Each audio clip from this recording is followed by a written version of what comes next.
You heard from me once, you'll hear from me again. I'm still working hard, no matter where I am. 'Cause this is not the ending. No, this is not my ending. It's just to be continued. It's just to be continued. Thanks so much for being here, everyone. This is our second episode of To Be Continued. Today, we're joined with Jonathan Justin and his business, Friday Night Live NJ. Our first episode with him was out on January 24th, and that will be in the show notes. So if you haven't heard that yet, stay here. We don't want to scare you away, but definitely... Please don't leave. You're going to want to check that out because it's such a great episode. And even more cool, as I've been previewing on my own socials, is that Jonathan has done so much and it's only been a few weeks. So, Jonathan, how are you doing? Thank you so much for being here. Thank you so much, Michael. Thanks for having me. Can I ask you a question before we start? What's a Fisher Philbrick? What is it?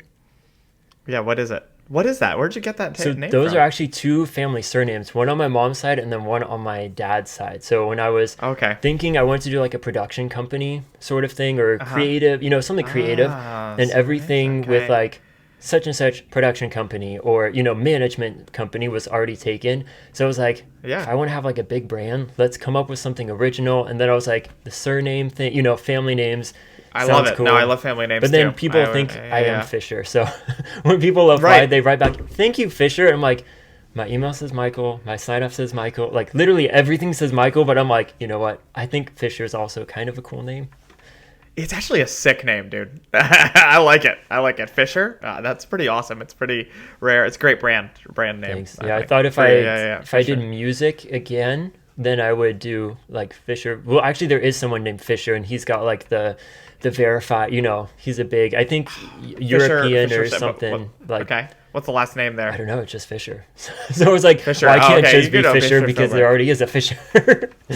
I'm so sorry for derailing you. I just had to find out. I was like, what is a Fisher Philbrick? What is it? Yeah. But it's cool. It's a great name. It sounds like a very official, cool company name. I completely derailed you, and I apologize. No, but if you want to start, how have you been since the last? You, your family. Because we're going to jump into your business, but you as a person. Yeah. How have I been? It's been crazy. It's funny. I was just listening to your episode 5 Candid Conversations with your buddy. I'm sorry, the name escapes me. Bill. You guys have a great rapport there, and are both doing some really interesting stuff. But he was talking about winter, and I was like, "Yep," because you're on the East Coast too. yeah, and it sucks. I don't know. My people are really not meant for this weather, and it definitely takes a huge effect on me. I didn't realize how bad it was until today was 60 outside. I was outside, and I am beaming. I am ready to roll. I was like feeling so low. I was like, It's a wonder that I did anything, that I accomplished anything since we last talked, honestly. And you've done so much, so makes me think, what does summer mean for you? That, like spring and summer, you're just going to be bouncing off the walls, going crazy. You're like, I started 3 new companies. I'm like, what? Yeah, that's the problem, I think. You'll have to reel me in, Fisher. Okay. But I know you recently had a birthday, right? And you came out with something really cool. So before, because I did. You yourself are a comedian, and that kind of ties in with your business. So even though like Friday Night Live, but Jonathan Justin Live, like Jonathan Live. You came out with something. What was that?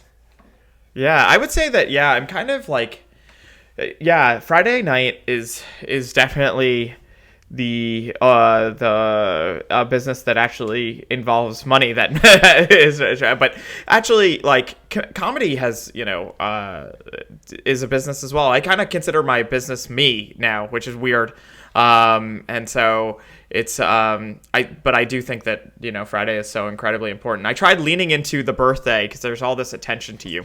I released 2 albums actually on my birthday. I didn't put the other one up on Instagram because I tried leveraging LinkedIn because I have quite a bit of followers on LinkedIn, and the reason I have followers, really connections, is because in my day job I'm a recruiter, and everyone wants to be friends with you, right?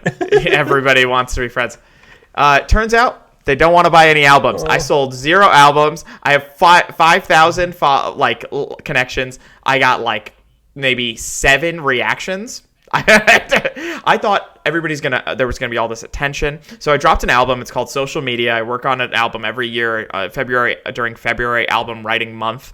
That's a website, fawm.org. We might have touched on it, talking about that maybe last time, but it's something I participate in every year. You write 14 songs every February. 2 years ago, I made a song, put it on every single platform. I made a song tailor-made to however that platform made me feel. I wrote a song about it. My buddy wrote the chords, put it out, and put it out on Bandcamp, because the last time I released a song on streaming, and it was probably the best I could do, and the best work we've done in like 14 years, I made 2 cents. So I was like, all right, I'll put it on Bandcamp. So I released an album on there, Social Media, and then I... with my personal accounts, that was a bit of a flop.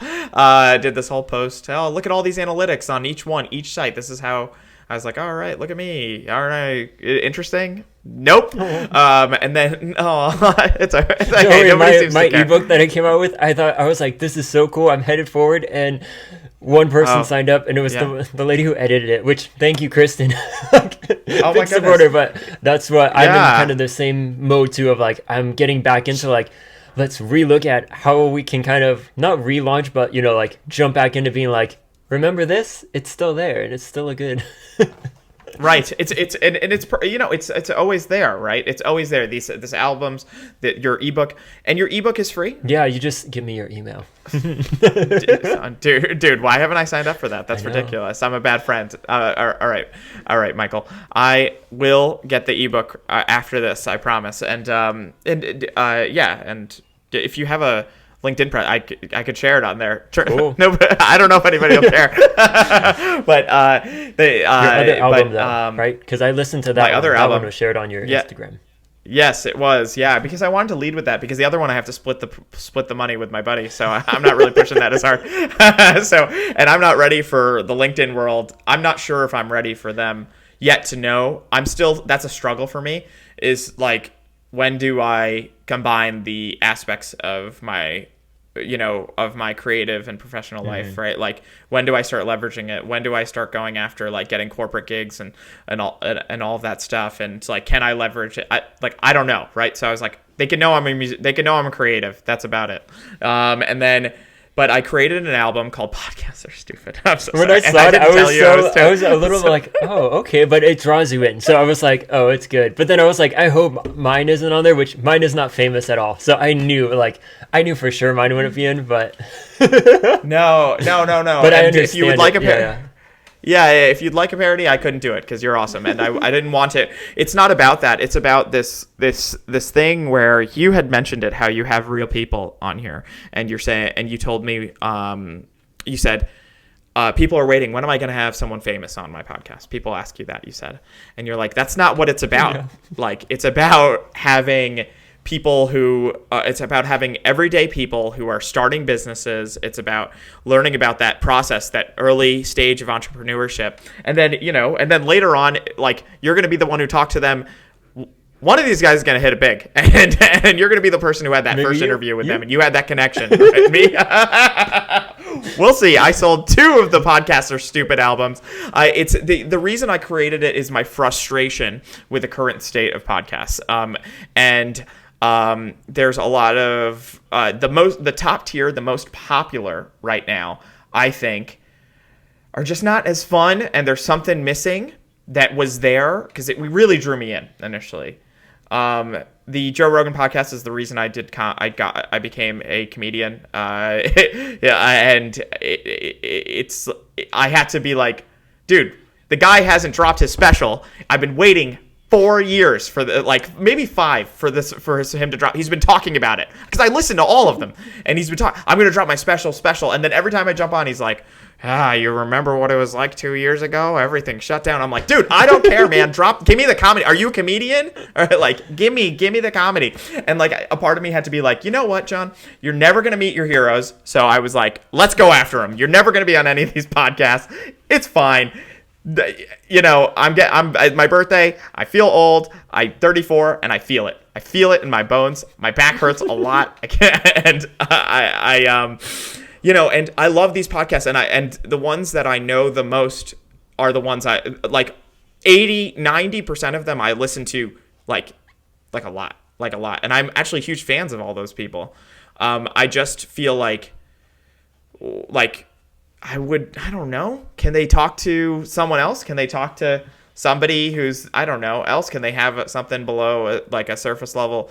I don't know. And it was fun to make fun of them because they're at the top. And so I'm punching up, and that's fun. And that's what I did. I wouldn't make we'll wait till you get fame to this podcast pops, and then I'll make a parody for you. All right. Perfect. And last time we talked, well, when you first applied, I think it was like in December, but you knew you were going to take a pause with Friday Night on January. So when we were talking, it was kind of like early January, mid. You're like, we're in a break, but we are coming back strong in February for a soft launch, which turned into the launch. But can you kind of give us a recap of what were you working on January going into February, and then take us into like what that soft launch looked like? Bro, my mind is melting. Okay, I took a break. I was waiting for a minute. I really needed the break. Like I said, winter, I don't do well with winter. I got some melanin. I need more sunlight than the average New Jerseyan maybe. And so I feel it, right? And so it's just like, I'm feeling kind of low, but I was like, I got to keep going. What if I give up? If I don't do this 1 week? And then 1 week, you know, it kind of was like a little bit of a crazy week, and it was a little bit of a rowdy week, and I didn't feel great at doing it. And I was like, you know what? There was a lot of kind of not fun stuff going on that week. And I was like, you know what? Here's the time to take that break. Let's take the break. Wait till Ticketmaster finishes their contract with me. Let's ramp back up when Ticketmaster's back. Followed up with Ticketmaster. They were like, you're up. You're up on TicketWeb. You could accept credit card payments now for Friday Night Live. Yeah, and so I was like, wow, this is going to be great. And then, it is, there's a lot of people now, and it's overwhelming, and it's, now I am worried about, like, I'm handling transactions. I'm approaching people about getting their transaction in. There's more people there. There's people I have no idea who they are that are there. I'm super overwhelmed while doing my hosting duties, which are staying funny, keeping the energy up, taking pictures of every single person, and I'm the door guy. So it's a lot, and the amount of relief I feel. I've had three nights that are paid since then. The relief when it's over is incredible, and the anxiety during is awful. So I try to leverage my birthday to try to get some people out. 4 friends came out, which meant a lot to me, and that I have any friends left, because there's a reason that I needed the outlet for comedy. Let's put it simply. So that's what's happened. It's been very overwhelming. It's been really crazy, and I sold 2 of those albums, and then but Friday Night Live is really popular. Nice. That's so exciting. Yeah, dude. It's crazy. It's a little nutty. And I know. Wow. Watch what you wish for or something. I don't know. Yeah. Because I think when we talked, one of your goals was to put money into marketing because you wanted all those seats filled up. You wanted people coming.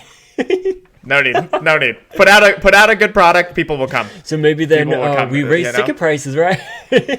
I know. Eventually, yeah, one day. Yeah, but I know when I've done events, it is so hard to try to run it while also being a part of it. So I can imagine when the one event where I did that, and I had someone helping run it, but I was in like a mini performance, and it was all a blur. When people were like, "How was it?" I'm like, "No, I need to ask you. how was it? Tell me, please. Because like the whole like 3-hour evening, maybe 4 hours was like, zoop, like me running around and floating around. And I'm like, I really don't know how it was, but everyone seemed to like it. So cool. Yeah. But yeah. That's good that it floated by for you. It doesn't float by. It's like, it's painful. And I feel when the crowd's not having fun, and I feel it. Yeah, because like, it's a very I feel like, this interactive. Right. Yes, extremely interactive. And so it's like, oh my God, people are not having fun. This is not going well. This is not going good. And then you feel when the energy picks up and you're like, oh man, I just have to. I was listening to a podcast the other day with one of my favorite comedians, Kumail Nanjiani. I should be able to say that. And he was on Inside of You, and he was saying that he went back to comedy, and he said he always used to come up with like, he used to try to just come up with his anxiety. And I'm like, yeah, I kind of would do that too. It was like, just because I thought it makes me faster. But I think I need to work on my relaxation and coming in a little bit chiller into the whole thing. Was it nice though so you had like about a month off, right, from your own performing to like jump in? Was it, besides the anxious, like everything you just said, but was it like a nice feeling to be back on stage under the lights that you set up with the background you set up with the PA system you set up? yeah. It's all me setting up and all that stuff. No, the wife helped this week, but sometimes I'm alone and then sometimes I'm alone for teardown. I got to tear everything down. I got to put everything up. So I'm the stage man. I'm everything. The worst is I get all these compliments. Like this past, like my friends come out, they're like, John, wow, I really like the setup. And I was like, I'm a comedian. Does anybody think I'm funny? like I don't care about the setup. It's like I don't care. Like I know I put all this money into the setup. I know that it seems professional and all that stuff with the lighting. Was I funny? I'm just waiting for those. But I guess they'll say it when I am. Oh no. You're like, I think I'm funny. I think maybe, right? I'm trying. Can't they just lie to me? No, they would never. Because they're your friends, right? And why would they try to make you feel better? It has been good to be back on stage, right? It's good to be back on stage. It's good to have that feeling again of being. It is good to be back. It is a lot of work. It is. I'm waiting for it to feel more routine because I've really only had 3 weeks of it, and I'm waiting for things to kind of start locking in and me getting. Because there's a lot of like things I have to do, like going up to somebody and dealing with the like saying like, hey, you didn't pay to come in here. Like, you got to pay, buddy. And like, and asking, and kind of being thing, and then kind of being strict with people like, oh, can I bump the list? Can I do this? Can I do that? I'm saying no. And I'm doing something Tim Ferriss talks about all the time, firing customers. Yeah, it happens, firing customers, saying no, keeping people in line, and like kind of just keeping everything, and I have to do that sometimes. People are like, I need this much time. I was like, no, you can't just do whatever. You can't have anything you want here. There's rules. We follow these rules. That's how it goes. Oh, I just want to do this right tonight. I want to go 20 minutes. You can't do that. That's not fair to everybody else. Why do you think that? It's an open mic. And they're like, well, I'm coming all this way. And I'm like, dude, I don't care. Like that you're coming all this way. Go somewhere else. Like, it's an open mic. It's fancier than a regular open mic in that I put a lot of effort into it. And that's why there's a lot of people that's there, I guess. And it's crazy. It's crazy. It's really crazy to see, to have a business that's kind of going. And now it's like, there's enough people there that if I do a good enough job every single week, that I could rely on word of mouth as my marketing tool. Because I probably couldn't handle I probably couldn't handle selling out yet. I don't want to. I can't do it yet. Yeah, man, but that is so exciting to hear. Thanks for sharing that. I think anyone who listens to that first episode to even just now, which that's what I was saying, is like, it's so amazing. It's just been a few short weeks to see like how it can jump to that. And I think that is what is so cool about like an in-person business and experience. And really after I, started that coffee one, and then I was like, do I really want to do product? Like, it failed on its own. But even when I think, I'm like, everything I want to do is like bring people together, do events. And, like, I love that. So I'm like, man, I can't wait to when, the day when I can do that and like see like how will that go? Because I think you really do make such better connections with people, and like that's how you get those like hardcore fans that will follow you. And I think what you said about like the open mic too, like you don't need that much time, because if you do a good job, so say if you're funny and they can find you on social media, they can talk to you after the show, you have just found a new follower on your socials that will follow you all around the East Coast. They're like, say you have a paid show, then, oh, I saw him at an open mic. I loved him. Let's follow him and let's go to an actual show so we can see like them in their element of like, we have, you know, beginning, middle, end, or however comics do it. Right. I started that thing, and like I started that like they see me once, they see me twice, they see me a couple times, and now they're like I know that guy. That guy's the guy I see all night. And usually it's so many comics that it's kind of a blur for people sometimes. Sometimes people are like, if they don't stay after, they kind of, it's hard for them to lock in. I'm the name that people remember. And a lot of times when I go to open mics, that like, you know, I remember everybody, but like it's the host really does make a huge difference, and is like such a critical part of the whole experience, and sets the tone and all of that. And it's harder though. I used to be able to just like make in-jokes about in comedy, like in crowd work. The reason like we're funny with our friends, right, is because the setups are all there. You know something about them. You know that they have this weird quirk that they don't do their laundry or something, right? And you could just be like, you smell because you don't do your laundry, right? And then you could just say that, right? You could just go for punchlines. But the thing is that, so I was just like able to do that because it used to be just comics, like these comics that I know every single week coming out. And I used to just be able to just do punchline, like hit them, like, you know, to be like, look, this guy's here. Hey, look, this guy's here. I know, everybody knows. And now I gotta work. I gotta actually be a comedian. I can't just be like, we don't know everybody now. Yeah, no, they're like, you don't know, you don't understand that this guy doesn't hold the mic close enough to his face, and I make fun of him for it every week. You don't know that, like, and you guys don't know about, like, you guys don't know this little in joke of something that happened before. So I have to be a better comedian, and it's gonna make me a better comedian, and better business owner and all that stuff. So. Man. Well, yeah, that's super exciting. But it's painful. Yeah. And I'd love to know, because we will be checking back in with you, but what are you planning on working on now, and I guess the short-term future, or, you know, like, what are you currently working on as you kind of head on and keep hitting this year as we get towards spring, which will be a nicer time for you, right? Yeah. Me as well. Yeah, I think so. Can you just put a pin? I just have one. What was that event? What is the event you'd want to do to bring people together? Oh, so I want to do an attraction farm. So it'd be a working farm during the week, and then weekends would be open for family and friends. It'd have a cafe, a giant barn to have weddings and events. Ideally a rose garden with a fountain and some sort of lodging. I think like the old giant mansion, or, you know, either Victorian or, you know, like beautiful farmhouse sort of thing. So if you came for the wedding, you could stay, or the wedding party could stay on the property, and just do camps for kids, teach them about farming and chickens, of course. Yeah. So, but it's like probably would take 10 or 15 years of like, I bought the land. Yay. I'm poor now. Let's do chickens. And then, slowly build onto it. But that would be my giant, like, because event venues are how you make money. That's how, like, when I did events, you can charge like $5,000 for a 3-hour event. And I'm like, what? Like, this place isn't even that nice. And then even with weddings, people will do that. They'll go to the country and like pay a bunch of money for a rustic barn. So I'm like, it's crazy. You could add the beautiful part into it, and like, not a clean farm, but like we have running water and nice bathrooms. Because I've been to some farms and I'm like, where's the bathroom? Where do we go to the bathroom? This is the outhouse. Go to the outhouse. That's like Shroot Farms. Yeah, no. Yeah. No, interesting. That's really cool. I've been to a farm wedding before. And it was nice when I used to get invited to weddings.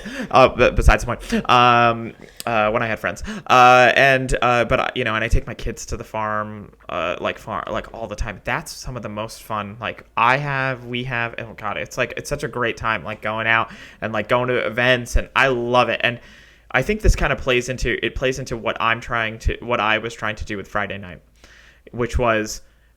All these comedians are doubling, tripling down on, like, every single one of them has a podcast. They're not so great. Don't worry, they won't listen. They don't listen to anything I do. So, but no, I'm so sorry. We're like 20 minutes in, so like some of my views on YouTube, they're like they listened average for 3 minutes. I'm like, oh, I thought all those views were like I just pretend they're the whole time. So I'm like, I'm gonna look at the 20 views and be like, yes, all 20 of you listened, and then average time. Yeah, the retention. A few average minutes. time. I know So those chances analytics, are they kill you. only the people who really love us, family and friends, will make it this far. And then just like I guess something happens. Sometimes there's just the tipping point happens in like a business or something, and then everything happens and then it's super overwhelming, and then people are listening, and then your retention will just go through the end and all this stuff. But it's like so all these comedians are doubling down on social media, like a million like clips of them and podcasts and all this stuff, and I see it everywhere, and I see it with other like famous comedians, semi-famous, all down the line, and I'm like, I'm just like, and not even just comedians, but people in general are doubling down on like only a social presence. Like it's like, but there's more to life to that, and what people are missing are things like the hard stuff to get down, which is getting a venue to do something like a farm that's a farm venue for people, getting like, what am I going to do with my Friday night? I don't really want to go out and just get drunk. What else is there for me to do? Well, nothing really. Oh, well, you could go to comedy, and some of these people can be really drunk. Some of them might be on stage. And so, yeah, that's the whole idea, is getting that live experience. That's so critical. I think that's really important. But I want to double down for myself on the not live experience, because I think I've gotten a taste of it. Right, I'm providing that weekly for people. Lead us up with how important it is. And you're like, but let's get there myself. But I am completely spent. My extroversion is done. I think I'm a fake extrovert. Is what I am, and I'm just really good at faking it. Well, I think you know when to turn it on, because that's what I'll say. Like, yes, I would be on stage, and then some family would sit. Yes. They're like, I'm like, man, certain people think I am the most boring person in the world, because when I go somewhere, I just sit there quietly, or I'm just like, I'm thinking about stuff, and then they're like, but I see you on social media, and you're so like, even for this, like, hey, how's it going, guys? I'm like, oh no, I can't hold that up for like, I'd be so annoying. If you had that all the time, we're just like, oh, it's like, how's it going? Even what's going on? We started watching Survivor, which I don't know if you watched that, but sure? The first episode of these last few seasons, you just hate everyone. I'm like, do they tell them like ramp up the annoyingness? Because like they vote off one person each time, and I'm like, can we vote off like 10 of these people? Because like I can't stand them already. But man, I met a reality. This is why I have no friends, Michael. And this is why you might be the last one. Please stay. Please stay. Let's go small business community. Yeah, I met a reality star at a party once that I had just walked into. I didn't know anybody because I don't get invited to parties. But and here's the reason why. And he was on reality. He was on one of those shows. Mm-hmm. Oh my god, it went very sour. I made one comment about how he looked like a cartoon character. A couple of girls started pulling up pictures on their phone of that cartoon character, and then they were like, we had just walked into this party packed with like 30-40 people, and they started laughing at him, and then you got kicked out. That's why I needed a comment. I got screamed at and kicked out after 5 minutes of being there.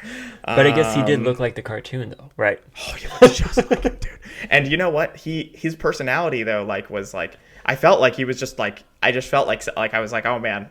I was just like, you just talked about how they're like these like, are they annoying? And I'm like, dude, this guy screamed at me because I said he looked like a cartoon character. Come on, some people do. Like, it's like, it's all right.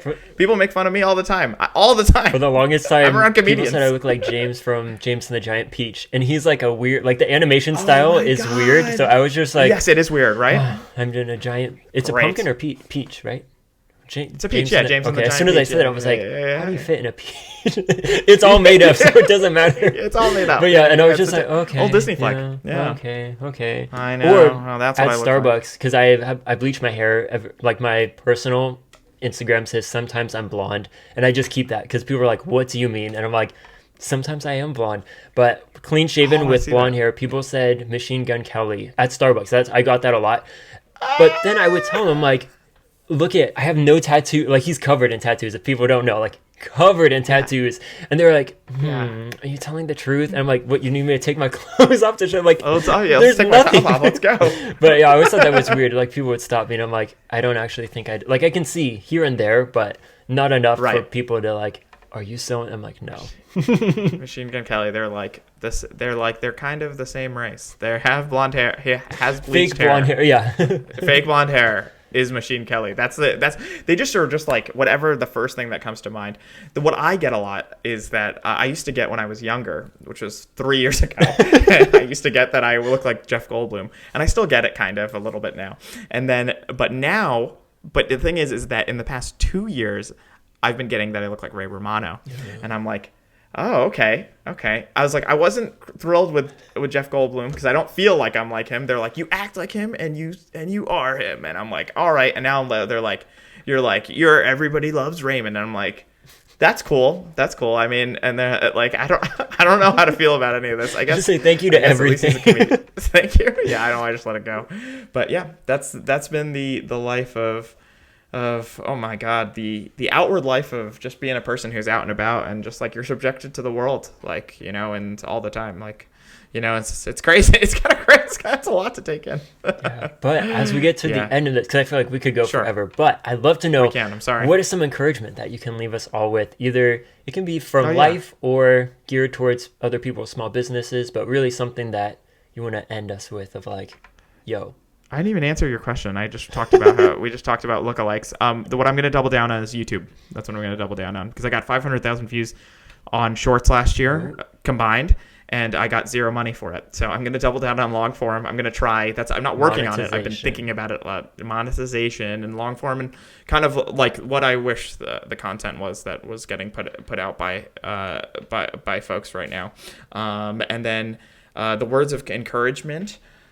Oh man, the sun will rise again because it's out, and the seasons do change, at least in the East Coast, Northeast Coast. They change here, and their times will change, and be careful what you wish for. And then when you get what you wish for, it'll be too hot, and you'll be like, "It's too hot, Michael. I'm sweating up on stage." I can't. And you do. They're like, "You want to turn the air conditioner on?" And then you have the air conditioner on, and it's like, "Oh my god." And then people tell you it was too cold there last night. It was too cold. I need to bring a sweater now. So go buy a drink, all right? Leave me alone. It's like, you know, and so. Yeah, the sun will rise again. The sun, what was that? Ernest Hemingway book or something? The sun also rises. Possibly. Yeah, possibly somebody. I don't know. I'm not well read. I had to read these. I like to sound like I am, but yeah, it will rise. And I think on the episode you listed probably like 4 books, and so people definitely think you're a reader. Yeah, they think it. I definitely was a self-help addict for a long time, and I'm kind of. I've read a lot of books because I'm trying to figure this thing called life out. That's what I tell people now. I'm like, now I actually need to do what I spent high school through college reading, you know, because I love those, like, invest in yourself, in the business. And people are like, have you heard of this book? I'm like, okay, maybe one day I'll be able to get back to that. But I'm like, I need to make something work because, like, I've got a lot up here, but it's the, like, as you're saying, like, making it come to life and then monetizing, making money. Creating that life. Yes.